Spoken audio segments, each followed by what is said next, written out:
अमृत वचन। अजब नगर में ले गए हमको परमेश्वर आने, आकर झिलके बिंब अगाध गति वहाँ सूते चादर ताने। यानी कहते निश्चिंत होकर वहाँ ठाठ से सोए, वहाँ कोई दुख नहीं, कोई चिंता नहीं, कोई जन्म मरण नहीं, कोई रोग नहीं, किसी प्रकार का अभाव नहीं। भगवान की झलक हमेशा हमारी आंखों के सामने रहती है। अनंत कोट ब्रह्मांड का एक रति नहीं भारे, सतगुरु पुरुष कबीर हैं वो कुल के सिरजनहारे। अब क्या बताते हैं, गैबी ख्याल विशाल सतगुरु अतल दिगंबर थीर हैं, भक्ति हेत काया धर आए अवगत सत कबीर हैं।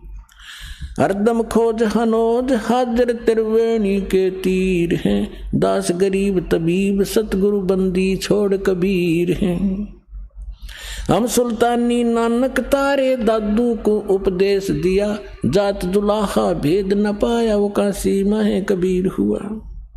सब पदवी के मूल हैं ये सकल सिद्धि हैं तीरे, दास गरीब सतपुरुष बजो वो अवगत कला कबीर। जिंदा जोगी जगत गुरु ये मालिक मुर्शिद पीर, दहु दीन झगड़ा मंडा पाया नहीं शरीर। एक मुलुकदास नाम के महापुरुष हुए हैं, बहुत बड़े किसान थे, अरोड़ा जाति से थे। परमात्मा उनको मिले, थोड़ी सी झलक सुनाते हैं, क्योंकि वेदों ने बताया कि वो परमात्मा अच्छी आत्माओं को मिलते हैं जो दृढ़ भक्त होते हैं। मुलुकदास नाम के अच्छी आत्मा थे, किसान थे, खत्री अरोड़ा जाति से थे, लेकिन पुण्यात्मा तो पुण्यात्मा ही रहती है। तो परमात्मा क्या लीला किया करते हैं, पहले कहीं भी किसी क्षेत्र में आ जाते थे। जैसे दास बता रहा था, भगवान 3 प्रकार से हमारा धारण पोषण करता है। एक तो स्थिर वहाँ शरीर में रहते हैं, तेजो में शरीर में सतलोक में। दूसरा वो शिशु रूप धारण करके प्रत्येक युग में एक ही लीला करते हैं ऐसी। और फिर अन्य जो शरीर धारण करके किसी साधु संत के रूप में कहीं पर भी किसी के वहाँ प्रकट हो जाते हैं। और पहले तो ऐसा कम्युनिकेशन था नहीं आपस में, 150 किलोमीटर दूर कोई बैठा रहे, 1 महीने पता ना लग गया उसका वहाँ कौन रहा करता। ऐसे उस समय परमात्मा कहीं भी प्रकट हो जाते थे और वहाँ रहते थे 1-2 वर्ष, 4 वर्ष, 10 वर्ष, और अपना नाम गाम बताते नहीं। तो हम भी सुना करते थे कि एक साधु आया था, उसने नाम गाम नहीं बताया, पड़ा पहुंचा हुआ था और उसकी महिमा गाई जाती थी, परंतु ये नहीं पता होता था वो कौन थे, कहाँ से आए थे, कि वो बताया नहीं करते थे। तो ऐसे परमात्मा एक स्थान पर रह रहे थे, आश्रम बनाकर छोटा सा, और वहां से फिर उनके भक्त गांव नगर में हो जाते थे। एक गांव में 4-5 घर थे, 5-6। तो भगवान वहां जाते थे, गांव गांव में, नगर नगर में अपना अमृतवाणी सुनाया करते थे, बोल बोल के जैसी लीला भगवान किया करते। तो मुलुकदास के गांव में 4-5-6 भक्त परिवार थे। तो गुरुजी वहां गए सत्संग करने के लिए। तो सभी ने प्रार्थना की, आज हमारे घर करना, कल हमारे घर करना, हमारे घर चरण रखना। अब गुरुजी जाते हैं तो उत्तम भोजन बनाया जाता है। तो पहले दिन एक घर में सत्संग किया, बढ़िया खीर खांड का भोजन, हलवा बनाया गया। अगले दिन दूसरे के घर में, अगले दिन तीसरे के घर में। तो आसपास के लोग इस ज्ञान से परिचित ना होकर विरोधी हो जाते हैं, और जगत और भगत के विचारों का मतभेद होने से एक दूसरे के विरोधी ये स्वाभाविक हुआ करते हैं। क्योंकि जो क्रियाएं भक्तों की होती है वो जगत की नहीं होती, और जगत को वो अच्छी नहीं लगती, और भक्तों के लिए वही फाइनल होती है, उसी से उनका कल्याण होता है। जिस कारण से वो गांव का चौधरी था, 800-900 बीघे जमीन थी उस मुलुकदास के। तो उस मुलुकदास जी के पास जाकर, पहले तो मुलुक चौधरी मुलुक सिंह था वो, मुलुकदास क्यों कहा था, मुलुकदास तो पाछा बनाया भगवान ने उसको। अब चौधरी मुलुक सिंह अरोड़ा जी के पास गांव के कुछ व्यक्ति गए, जी ऐसे ऐसे गांव में ठग आ गया है और लूट रहा है, बढ़िया माल खावे है, खीर खांड के भोजन खाता है, और ये अपना बिगाड़ रहा सारे हिसाब किताब को। और ब्रह्मा विष्णु महेश के बारे में वो ऊट पटांग बोलता है। अरोड़ा जी भी कृष्ण जी के पुजारी थे। मुल्कदास जी। तो मुल्कदास ने कहा, सोचा बुद्धिमान व्यक्ति होते हैं वो अपने सत्र से काम करते हैं, भगवान से डरने वाले होते हैं। उन्होंने सोचा भाई ठीक है, मैं देखो पहले वेरीफाई करूंगा फिर कोई एक्शन लेंगे। अब कुदरती वो सुबह घूमने के लिए जा रहा था, जिस रास्ते से वो जाया करते थे उसके साथ में किसी भगत का मकान था, उसमें भी उस दिन हलवा बन रहा था, हलवे की महक जाया करे दूर तक। तो उसने देखा रहा क्या हो रहा भाई, मुल्कदास जी ने, मुल्क सिंह ने देखा, वो झांक कर क्या कर रहे हो तुम, आज किस खुशी में हलवा बना रहे हो। उन्होंने बताया चौधरी साहब हलवा तो कद्दे बना ले, हमारे गुरु जी आए हैं, राजा आप भी खा लो, और सत्संग हुआ है, हमारे गुरु जी आए इसलिए बना रखे हैं। तो उसने देखा कि यूँ है वो गुरु जी दिखे, कहाँ ये, कहने लगा कितने दिन हो गए तुम्हारे गुरु जी का आए, अजी आज चौथा दिन है, कहाँ तुम्हारे गुरु जी को, बैठे सामने। मुल्कदास चौधरी साहब गया वहाँ पर, कहने लगा भाई ठग तू करके क्यों नहीं खाता, क्यों दुनिया को ठगता है, इन गरीबों को तो लग रहा चूसने के लिए, अपना करके खाया करे। तो परमात्मा बोले चौधरी साहब मुझे तो भगवान बगैर किए ही दे रहा है, तो मुझे क्या जरूरत है करने की। अब परमात्मा के सामने उनकी वाणी में कसक थी। मुल्कदास ने सोचा भाई संत है, भगत है, ज्यादा खसना ठीक नहीं इसके साथ, चलो इसने जो कह दिया सो कह दिया। तो उसने ढंग से उत्तर दिया कि एक बात बता महाराज जी, ये भगवान मुझे क्यों नहीं देता बगैर किए। परमात्मा बोले कि तुझे विश्वास नहीं है, तेरे पास वो भक्ति नहीं है जिसमें भगवान बगैर करे भी दे देता है। अब वो भक्ति तो इतनी समझा नहीं, कहने लगा कि एक शर्त रख। मुल्कदास जी बोले बोल। कबीर साहब बोले क्या, कि आज मैं कुछ नहीं खा के आया हूँ, घर से निकला हूँ, और शाम तक यदि तेरे भगवान ने मुझे भोजन नहीं दिया, बिना करे भोजन दे दिया मेरे बिना किए ही मैं ऐसी जगह जाऊंगा, तो मैं तेरा शेष हो जाऊंगा, भोजन दे दिया था, और नहीं भोजन दिया मुझे तो तुझे अपने खेतों में मजदूर लगाऊंगा, मंजूर है। परमात्मा बोले मंजूर है। अब वो चला गया, उसके खेत थे पूर्व में, अर्धा पहुंचा पश्चिम में, गांव नगर से दूर दूसरे के क्षेत्र में पहले जंगल बहुत होते थे, और वहां जाकर एक वृक्ष पर चढ़ कर बैठ गया, आकाश देखूंगा मुझे कैसे यहाँ कौन भोजन करा देगा, वहां तो कोई जा ही नहीं सकता। अब उधर क्या हुआ कि ये गडरिये होते हैं भेड़ बकरियों वाले, उनका कोई त्योहार था, वो कहने लगे भाई एक खीर बना लो, चावल करते ले आए थे वो। तो उन्होंने उसी वृक्ष के नीचे डेगचा बना के चूल्हा मिट्टी खोद के और वहाँ बना लिया, लकड़ बाल के खीर बनाने लग गए। एक दो गायें थी उनसे दूध निकाल लिया, और वो बकरी चराने वाले दूर चले गए कि हम आ जाएंगे, अपने आप तुम तैयार करो तब तक। उसके साथ से एक रास्ता जाता था, और उस रास्ते से काफी दूर कुछ घोड़ों की टाप सुनाई दी और धूल उठती नजर आई उन खीर बनाने वालों ने। उनका तो पता था, जंगल में उनको ज्ञान होता था कि ये कोई डाकू आ रहे हैं, उनको पता था रास्ता भी यही है। वो छोड़ के बनता हुआ खीर ख्यार भाग गए अपने मित्रों के पास। अब जो ही वो डाकू वहां आकर रुके, उन्होंने देखा भाई ये क्या हो रहा है इसमें, सारे नीचे उतर गए। तो उनमें से एक डाकू ने जाकर देखा कि उसका ढक्कन उठा कर देखा कि इसमें खीर बन रही है। उन्हें भूख लग रही थी, डाकुओं ने कहने लगे भाई पहले खीर खावांगे, रुक जाओ। उनमें से एक समझदार सा था, वो कहने लगा रहा कदे हमारे साथ धोखा हो जाए भाई, कोई इसमें विष डाल गया हो, पहले टेस्ट करना चाहिए, चेक करो फिर खाएंगे। तो चेक करने के लिए कोई पशु पक्षी देखने लगे भी इसमें से कुछ उसको खिलाते हैं। तो उन्होंने कहा अरे बनाने वाले कहाँ चले गए, यहीं छुप रहे होंगे, तो देखो उनको, उन्हीं को खिलाएंगे। पहले इधर उधर देखा कोई नहीं पाया, फिर ऊपर ने देखा तो मुल्कदास बैठे ऊपर, चौधरी साहब। उन्होंने सोचा कि यही है, ऊपर छुप गया डरता। उन्होंने कहा डाकुओं ने कि आजा भाई नीचे आजा। अब उसने सोचा, जब तक उसने ध्यान नहीं था कि ये कौन है, वो तो क्यों आंख नीचे बैठा था, अगेन जान दे न कोई देख ना ले मुझे। तो उसने कहा कि ना आऊँ मैं नीचे, मैं नीचे नहीं आऊँ आज। तो उन्होंने देखा कि मारो इसको गोली, हरामजादा क्यों नहीं आता। तो उन्होंने देखा है तो भाई गोली बंदूक भी ले रहे हैं। तो बोला मारियो ना, मैं नीचे आ जाता हूँ। वो नीचे आ गया। एक पात्र में खीर निकाल कर करके ठंडी और कहा इसको खा। वो ने कहा मैं खीर कती नहीं खाऊं, क्योंकि प्रतिज्ञा कर कह रहा चेला बनना पड़ा चौधरी साहब ने। और उनका पक्की जचगी किसी ने कुछ ना कुछ मिला रखा है, निकम्मे ने, पक्का चोर है। वो खीर तो नाट्य वो धक्कत खाऊं, उसका दो मारे जूत लात मारी अखा बैठ के। वो इतनी थोड़ी डाल रखी थी और डाली को और खा, जल्दी पता लग गया कि नहीं खाओगा तो जल्दी पता लगेगा इसका। 1 घंटे वहां बैठाए रखा, फिर उसने सारी कहानी बता दीजिए, मैं इसलिए नाटू था, मारो मत मरा।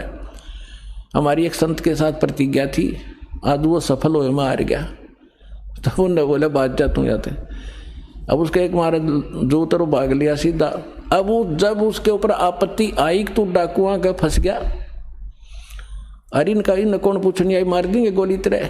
तब याद किया उसी को, हे जो उनके गुरु जी नाम तो जाना नहीं था, उन गाँव वालों के नाम जानता था, गाँव वाले के, कि हे धन्ना के गुरु जी आज मेरी जान बचा दे, मैं तेरा पक्का चेला बनूंगा।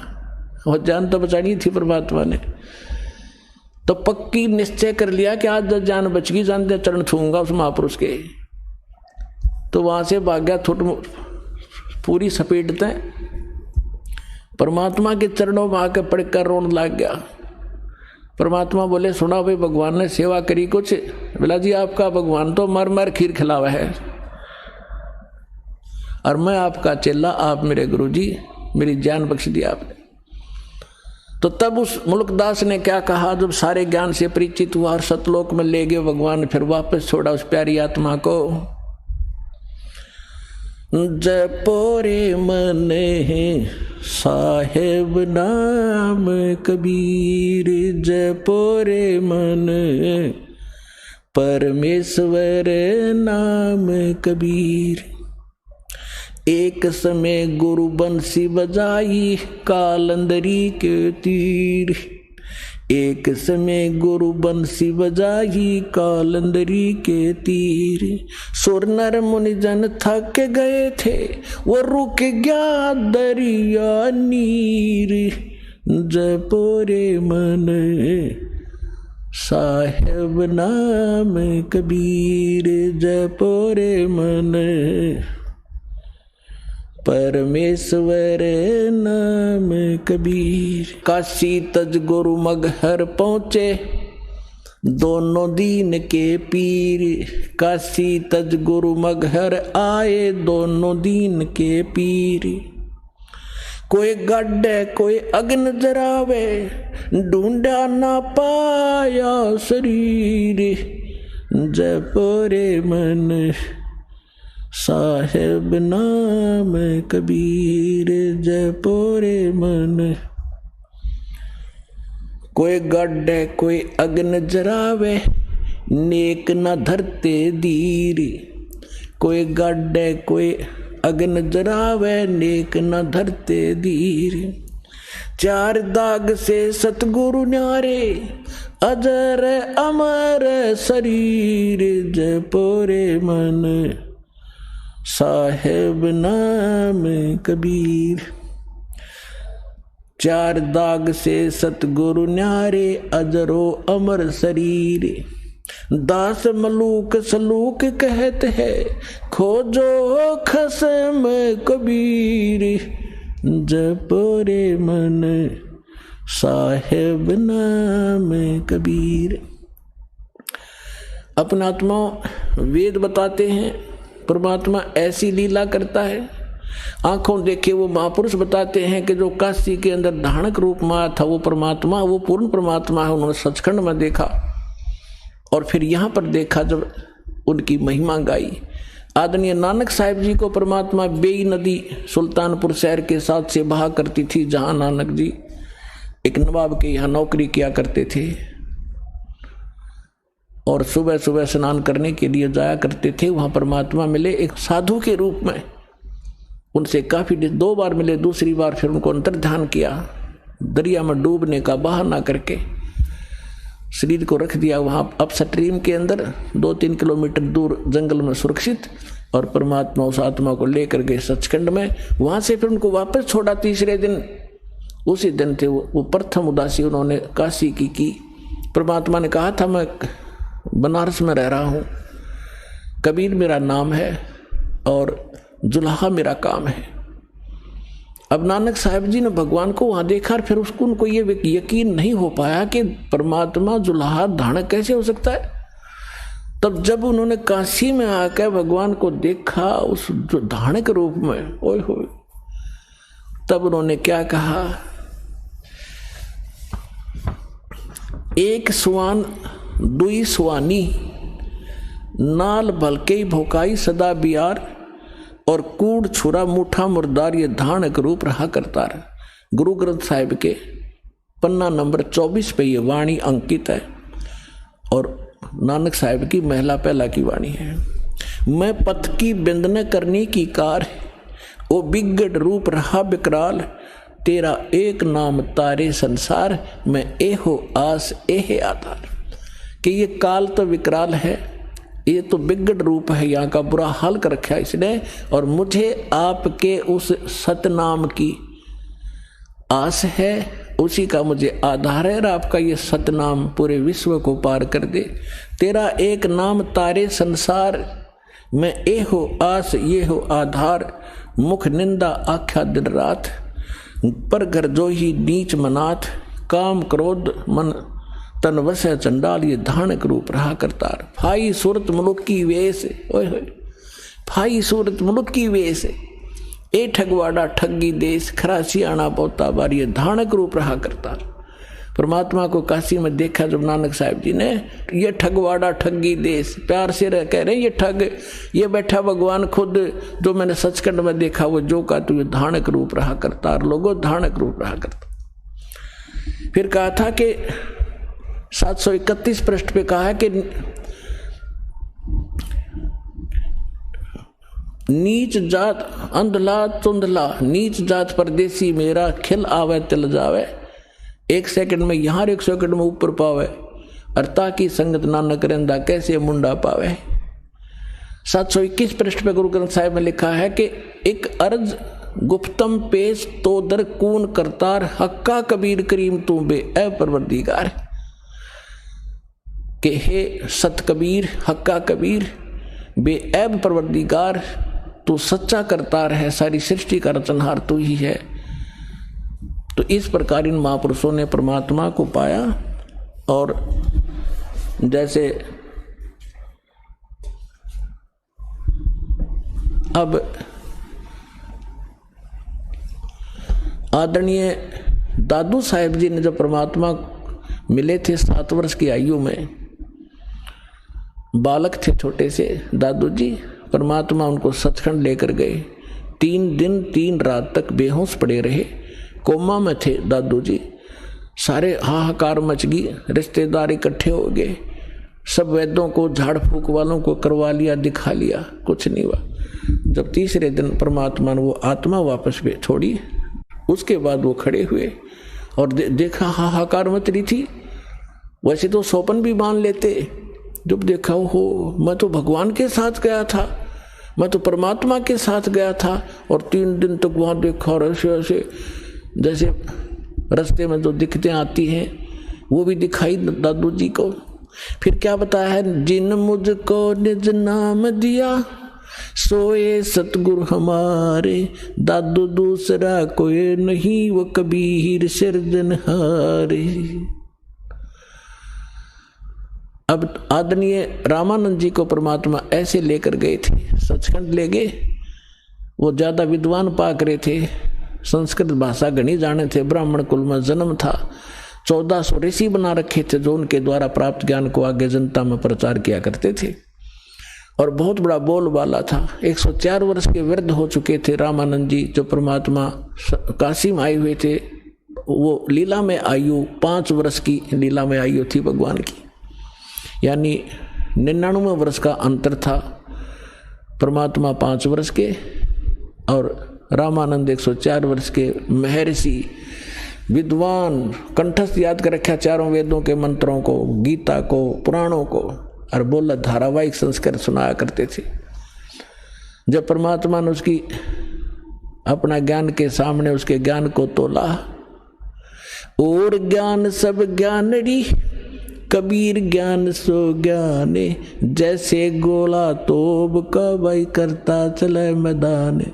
रामानंद जी विष्णु के उपासक थे और गीता जी को अध्याय किया करते थे, एकादशी का व्रत करते थे।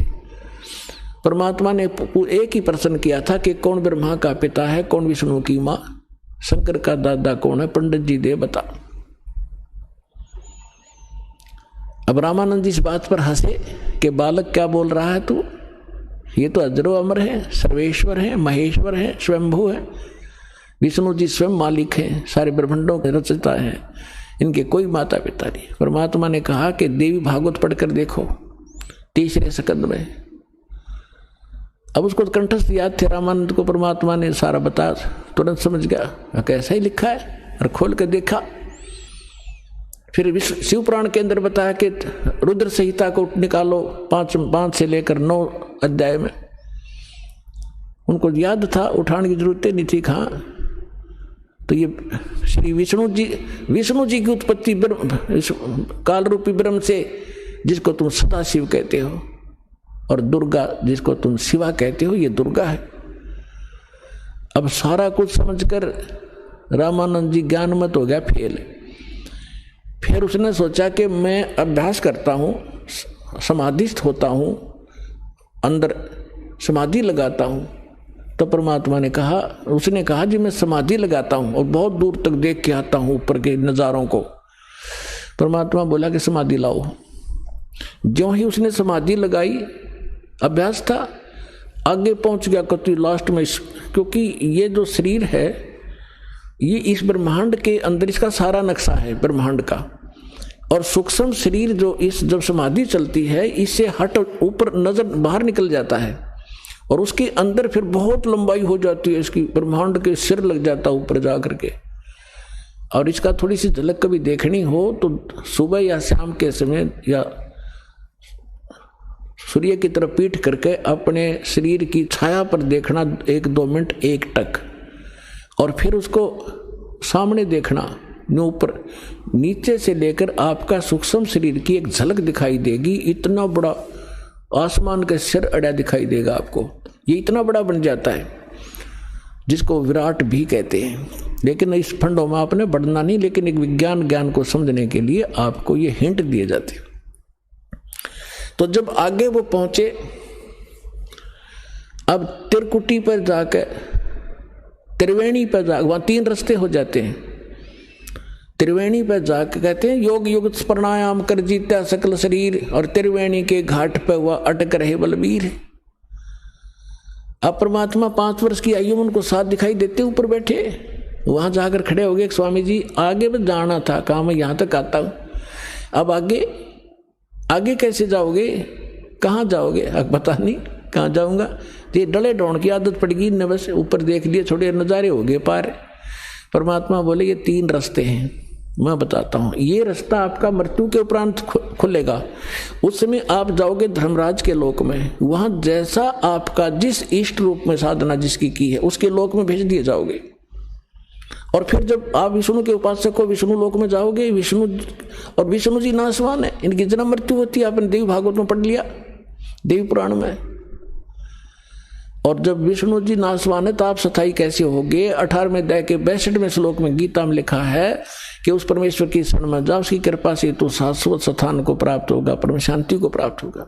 गीता अध्याय नंबर 15 के श्लोक नंबर 4 में कहा कि तत्वदर्शी संत की प्राप्ति के उपरांत तत्व ज्ञान से उस अज्ञान रूपी शस्त्र से काट कर उसके पश्चात परमेश्वर के उस परम पद की खोज करनी चाहिए, जहां जाने के बाद साधक फिर लौट कर कभी संसार में नहीं आता। आप विष्णु जी के पुजारी हो। रामानंद जी कह रहे थे कि विष्णु यानी श्री कृष्ण जी विष्णु है, कि श्री कृष्ण जी ने गीता बोली, ज्ञान गीता का दिया। परमात्मा बोले तो आपकी बात बड़ी मान लेते हैं। आप मानते हो श्री कृष्ण जी विष्णु, श्री कृष्ण जी ने गीता का ज्ञान दिया और आप इनको अजरो अमर बताते हो। गीता अध्याय नंबर 4 के श्लोक नंबर 5 और 9 में, गीता अध्याय नंबर 2 के श्लोक 12 में, गीता अध्याय नंबर 10 के श्लोक नंबर 2 में ये आपका गीता ज्ञानदाता कहता है अर्जुन तेरे और मेरे बहुत जन्म हो चुके, तू नहीं जानता मैं जानता हूं। तो खाक पड़े आपने। यहां परमात्मा कहा करते मोती मुक्ता दर्शत नाही, ये जग है सब अंदरे, दिखत के तो नैन चश्म इनको फिरा मोतिया बंदरे। दिखे विद्वान गछामी गछामी करके न सोचो सारे सदग्रंथों को जाना होगा, अकक पता नहीं। विष्णु जी के पुजारी हो, रजरोमर बता रहे हो, ये खुद कह रहा मेरी जन्म मृत्यु होती है, और ये कहता उस परमेश्वर की शरण में आपसे अपने से अन्य की शरण में जाने को कहता है। वो कौन परमात्मा है? फ्यूज हो गए पंडित जी, बैठ के मुंह लटकाएगा त्रिवेणी पे। परमात्मा ने कहा ये सामने जो रास्ता ये ब्रह्मरंध्र है, ये तुम्हारे किसी मंत्र से नहीं खुल सकता, ना राधे राधे कहते, ना ओम नमः शिवाय थे, ना ओम भगवते वासुदेव थे, और ना तुम्हारे सहस्रनामा से। मेरे पास है वो मंत्र सतनाम, जिसमें 2 अक्षर है।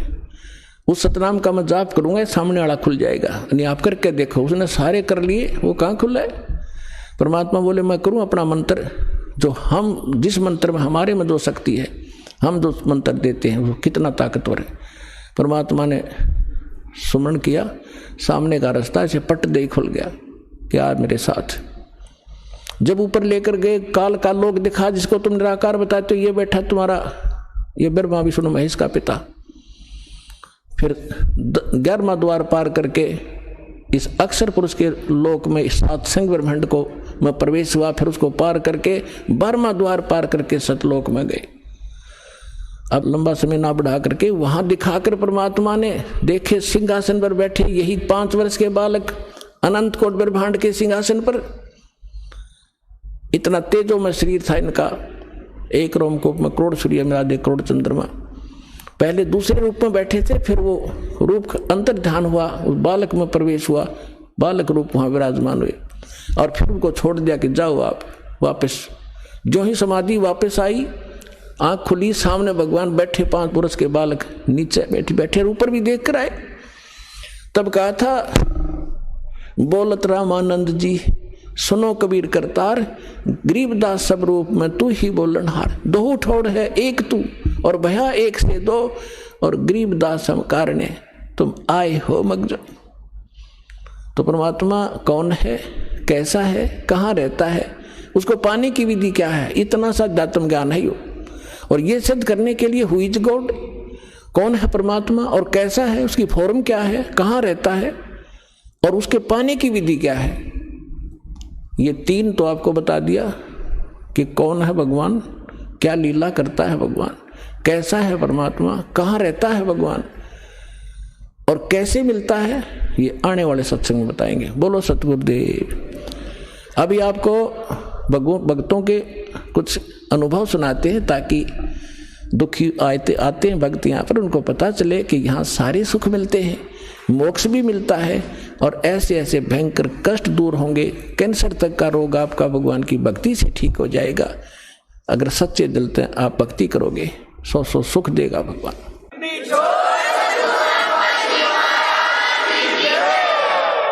परम पिता परमेश्वर कबीर जी की असीम रजा से आप सभी पुण्यात्माएं ये सत्संग सुनने के लिए उपस्थित हुए। बहुत ही जन्म जन्मांतर के कोई शुभ संस्कार जिस प्राणी के एकत्रित होते हैं, उनको मानुष जन्म प्राप्त होता है, और मानुष जन्म प्राप्त करके उसको अपने उद्देश्य का पता लगे, ऐसी पुण्यात्माएं बहुत ही कम हुआ करती हैं। क्योंकि परमात्मा की जानकारी संत दिया करते हैं, महात्मा बताया करते हैं। जो ज्ञान परमेश्वर ने स्वयं आकर ज्ञान दिया था, वो यथार्थ ज्ञान था, और वो हमारे तक पहुंचा नहीं। उसके विपरीत पूरे मानव समाज को, पूरे विश्व में यहाँ के भगवान ने, यहाँ के मालिक ने, स्वामी ने, सरपुरुष ने सबको भ्रमित कर रखा है। ऐसी साधनाएं करवाई जा रही हैं जिनसे मोक्ष कभी नहीं हो सकता, और ना ही जीव का कल्याण हो सकता। हम ऋषि महर्षियों की महिमा सुना करते थे, और बहुत बड़े वो चमत्कार भी दिखाया करते थे, लेकिन अब हमें तत्व ज्ञान की रोशनी से पता चला कि वो अध्यात्म मार्ग का सबसे घटिया स्तर का उनका जो ज्ञान था और वो साधना थी, जिसकी मानव को कति आवश्यकता नहीं है। हमें ज्ञान नहीं था, जिस कारण से हम अभी तक इन नकली गुरुओं, नकली आचार्यों और शंकराचार्यों के उस लोक वेद को सत्य मानकर अपना जीवन नाश करते रहे। अनमोल मनुष्य जीवन को नष्ट करके हम खाली हाथ चले जाया करते थे। अब वो परमात्मा स्वयं आते हैं अपनी प्यारी आत्माओं को यथार्थ ज्ञान बताने के लिए। और पुण्यात्माओं, श्रीमद् भगवत गीता अध्याय नंबर 16 के श्लोक 23 और 24 में स्पष्ट किया है कि शास्त्र विधि को त्याग कर जो मनमाना आचरण करते हैं, मनमुखी पूजाएं करते हैं, मनमुखी साधनाएं करते हैं, उनको न तो कोई सुख प्राप्त होता है और न उनको कोई सिद्धि प्राप्त होती है और न ही उनकी गति होती है। और इन तीन पदार्थों के लिए, तीन वस्तुओं के लिए ही हम परमात्मा की भक्ति किया करते हैं। शास्त्र विधि अनुसार साधना कौन सी है, उसका प्रमाण कहाँ है, जिससे हम निर्णय कर सकें कि वो साधना कौन सी है और कहाँ प्रमाणित है और किन महापुरुषों ने वो साधना की जिनका मोक्ष हुआ हो और हम ये मानते हो कि सचमुच उन महापुरुषों का मोक्ष हुआ ही हुआ है। तो फिर हम आसानी से समझ सकते हैं कि जो साधना मोक्षदायक है वो कौन सी है और मोक्ष के विपरीत है वो कौन सी है, शास्त्र अनुकूल साधना कौन सी है, शास्त्र विरुद्ध कौन सी है। जब तक हमें स्वयं ये निर्णय नहीं होगा कि शास्त्र अनुकूल साधना कौन सी है और शास्त्र विरुद्ध कौन सी है, तो तब तक हम जो भी साधना कर रहे होते हैं उसी को सत्य मानते हैं। क्योंकि उसी समुदाय में जिसमें हम रह रहे होते हैं, चाहे हम किसी धर्म अक्षेत्र में रह रहे हों या हम किसी संत गुरु के शिष्य बनकर अपनी भक्ति साधना कर रहे हों, तो वहाँ जितने भी आपको मिलते हैं, अनुयायी मिलते हैं, धर्म के अनुयायी मिलते हैं या उस संत जिसके आप अनुयायी शिष्य बने हो उसके जो अनुयायी मिलते हैं, वो सभी वही साधना कर रहे हैं और सभी सेट हो जाते हैं कि यही ठीक है, क्योंकि सभी कर रहे हैं। सबसे पहले तो हम ये निर्णय करेंगे कि सदग्रंथ किसे कहते हैं, वो सदग्रंथ कौन से हैं जिनको हम आधार मानकर अपनी भक्ति करें और निर्णय करें। पुण्यात्माओं, अपने हिंदू धर्म के अंदर जो महत्वपूर्ण और सदग्रंथ माने जाते हैं यथार्थ ज्ञान युक्त, सबसे पहले पवित्र चारों वेदों का नाम आता है और फिर उससे भी बढ़कर विशेषकर हिंदू समाज के अंदर श्रीमद् भगवत गीता वेदों से भी एक नंबर पर मानी जाती है।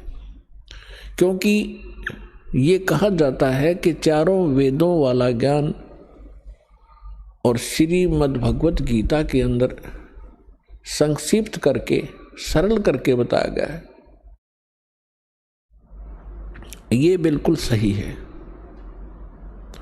इसके बाद आते हैं पुराण और उपनिषद। पुराण क्या है, उपनिषद क्या है और वेद और श्रीमद् भगवत गीता क्या है, ये हमने समझना पड़ेगा। पुण्यात्माओं, ये मोक्ष मार्ग है, ये मनुष्य जीवन बहुत अनमोल है।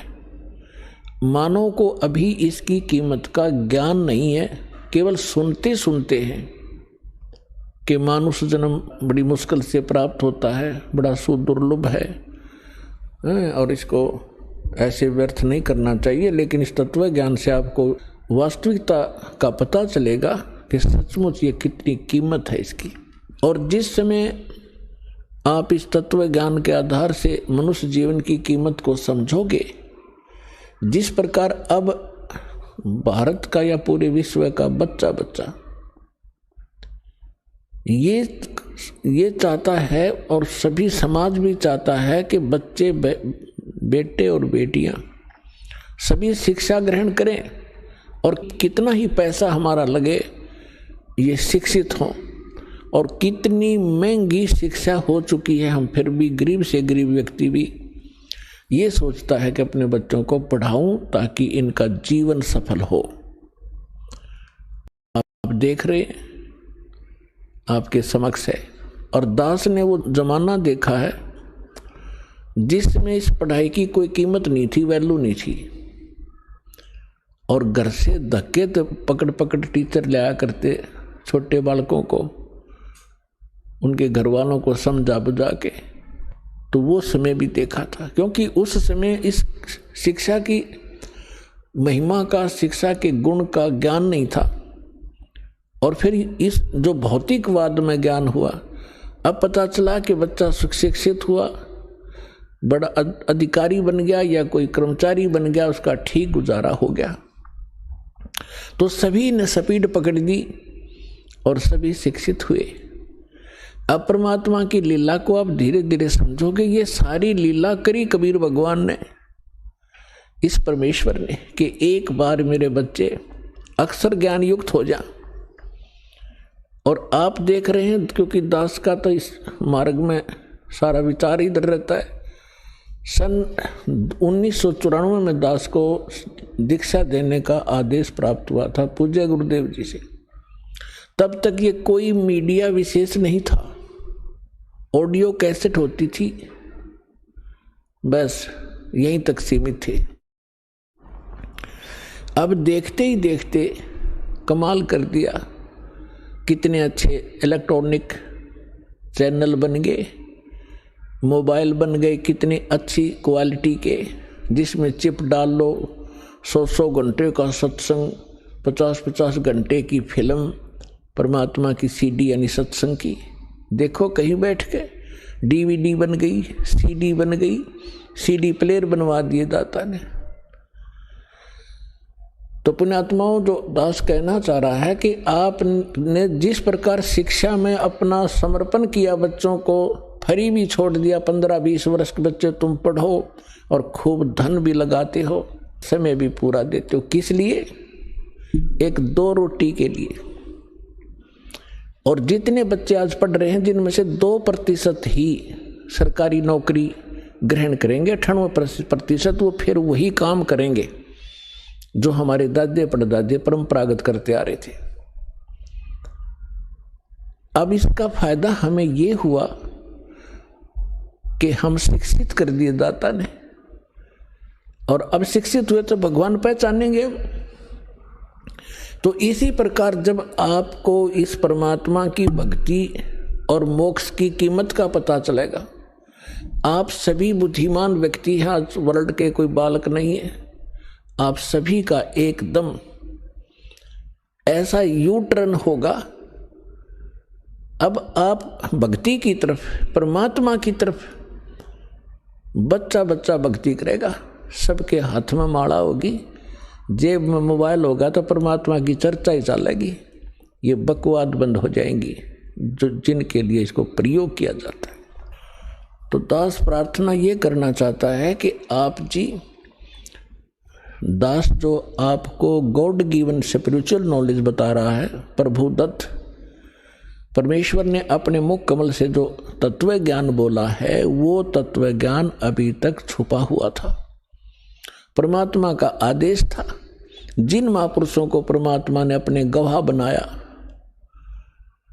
साक्षात्कार किया, जिन महापुरुषों ने परमेश्वर का सचखंड देखा, जहां हम रहा करते थे, जहां से आत्मा सारी की सारी जहां से आई है, जहां हम कितने सुखी थे, ना मृत्यु थी ना वृद्धावस्था थी, युवा शरीर रहता था, किसी चीज का अभाव नहीं था।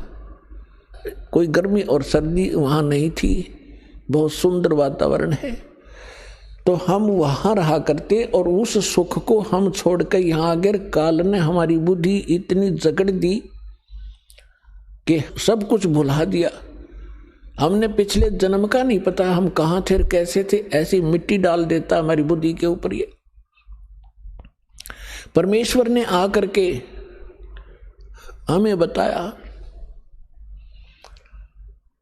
कि आप यहाँ के वासी नहीं हो, आप इतना कष्ट उठा रहे हो, आप सारा जीवन एक इस भौतिक सुख को प्राप्ति के लिए, संपत्ति संतान की व्यवस्था करने के लिए सारा जीवन डिवोट कर देते हो, और जब आप संसार छोड़कर जाते हो आपके साथ कुछ नहीं जाता, केवल पूरे जीवन में किए हुए पुण्य और पाप आपके साथ होते हैं। तो पुण्यात्माओं, दास आपको ये बताना चाहता है, सतर्क करना चाहता है कि दास जो आपको ज्ञान सुना रहा है इसको बहुत ही सावधानी से सुनो और विशेष कसक से सुनो, क्योंकि जैसे बच्चा टीचर के पास पढ़ने जाता है, ट्यूशन भी लगवाता है, क्लास में भी अपना जो शिक्षा दी जाती है उसको भी ग्रहण करता है, और 1 वर्ष लगा रहता है जब जाकर उस सिलेबस को कवर कर पाता है, और फिर 20 वर्ष तक वो पढ़ के 2 रोटी के निर्वाह के लिए उद्देश्य रखकर वो इतना कुछ समय व्यतीत करता है। और अब हम क्या उद्देश्य रखेंगे? परमात्मा प्राप्ति, भगवान की भक्ति और शिष्टाचार, नेक नीति से रहना। जैसे हम रिश्वत वगैरह, जैसे कोई रिश्वत लेता है, कोई मिलावट करता है, कोई 2 के 20 बनाता है, कोई चोरी करता है, तो जब हमें ज्ञान होगा कि ये हम अपने संस्कार खराब कर रहे हैं और मिलना मिलाना वही है जो किस्मत में लिखा हुआ है, इससे ना अधिक हो सकता ना कम हो सकता। यदि हम 2-5 करके कोई 2-4 लाख रुपये की तो मार लिया, हाथ दाव लगा लिया अपनी नकली सूझबूझ से, तो फिर ऐसा झटका लगेगा मनमाने कोई चोरी हो जा या कोई बालक बीमार हो जा, 2-3 लाख रुपये भी लग जाए और बच्चा भी मर जाता है, तो वो पैसा तो रहा नहीं, वो पाप कर्म ज्यों के त्यों रह गए जो उस पैसे को कमाने के लिए वो तगड़मबाजी करी थी। तो जिसमें आपको ये पता चलेगा, और ये 101% सत्य है, गॉड गिवन ज्ञान है। कहते तुमने उस दरगाह का मैल नहीं देखा और धर्मराज के तिल तिल का लेखा। एक पाई पाई का हिसाब है उस सच्चे दरबार में, क्योंकि आपने वो जगह देखी नहीं, देखी है तो आपका याद नहीं। और परमात्मा का भेजा हुआ संत, उस मालिक का दास, उस परमेश्वर का कृपा पात्र, उस परमात्मा से प्राप्त ज्ञान को ही आप तक पहुंचाता है। अपनी तरफ से वो कुछ मिलावट नहीं करता, और वो ज्ञान ही आपको सुख देता है, वो परमात्मा का विधान होता है। उसको जानने के बाद फिर आप की ऐसी स्थिति हो जाएगी जैसे श्रीमद् भगवद गीता अध्याय नंबर 7 के श्लोक नंबर 29 में कहा है कि मैं जो बता रहा हूं कि तत्वदर्शी संत की खोज करो, और तत्वदर्शी संत की प्राप्ति के उपरांत परमेश्वर के उस परम पद की खोज करनी चाहिए जहां जाने के बाद साधक फिर लौटकर कभी संसार में नहीं आते। तो वो क्या बताना चाहता है कि गीता ज्ञानदाता कहता है कि यथार्थ ज्ञान तत्वदर्शी संत बताते हैं, उनसे सुनो। तो यहाँ 7वें अध्याय के 29वें श्लोक में कह रहा है कि मेरे इस ज्ञान को जो आश्रय कर लेता है और तत्वदर्शी संत की खोज कर लेता है, और वो व्यक्ति उस तत्वब्रह्म से और सारे अध्यात्म ज्ञान से और सभी कर्मों से परिचित हो जाता है। और वो व्यक्ति जो तत्वब्रह्म से परिचित है, सभी कर्मों से परिचित है, पूरे अध्यात्म ज्ञान से परिचित है, वो केवल जरा और मरण से छूटने का ही प्रयत्न करता है। जरा मीन वृद्ध अवस्था के कष्ट से और मरण माने मृत्यु, इस दीर्घ रोग के निवारण के लिए ही, इससे मोक्ष प्राप्ति के लिए, छुटकारा पाने के लिए ही प्रयत्न करते हैं, तो वो व्यक्ति तत्ब्रह्म से परिचित है, सारे दातम ज्ञान से परिचित है और सभी कर्मों से परिचित है। उदाहरण के लिए एक सिंपल सा उदाहरण देता है दास। एक गुरु से चले जा रहे थे, रास्ते में एक तालाब से एक मछियारा मछलियां पकड़ रहा था और जाल में से भर भर के बाहर पटक रहा था, वो तड़प तड़प कर मर रही थी।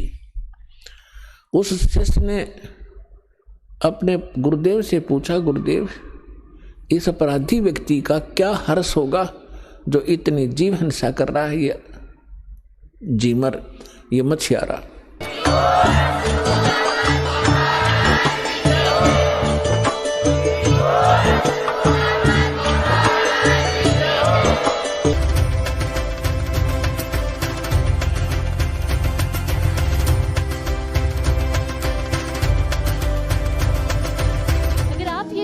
YouTube पर देख रहे हैं तो हमारे चैनल को सब्सक्राइब करें और बेल आइकन को दबाना ना भूलें। अगर आप Facebook पर ये वीडियो देख रहे हैं तो हमारे पेज को लाइक करें।